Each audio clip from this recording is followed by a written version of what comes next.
سجلها لامين يامال لاعب فريق برشلونة ضد ريال مدريد هدفا في الدقيقة 22 من عمر المباراة، لتصبح النتيجة 1-1 في القمة المقامة حاليا اليوم الأحد على ملعب مدينة الملك عبدالله الرياضية الجوهرة المشعة في المملكة العربية السعودية على لقب بطولة كأس السوبر الإسباني للموسم الحالي 2024-2025. وسجل يامال هدف التعادل لبرشلونة في الدقيقة 22 بعد ما راوغ لدفاعات ريال مدريد وسدد الكرة من داخل منطقة الجزاء سكنت الشباك.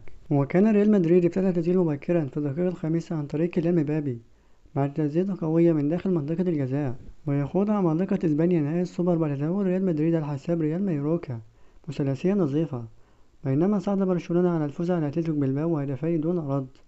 وشارك الريال في البطولة بوصفه بطل الليجا الموسم الماضي، بينما يلعب البارسا كوصيف. ولحد هنا نكون وصلت الفيديو، ما تنساش تفعل زر الجرس وتعمل لايك للفيديو لكل جديد. والسلام عليكم ورحمة الله وبركاته.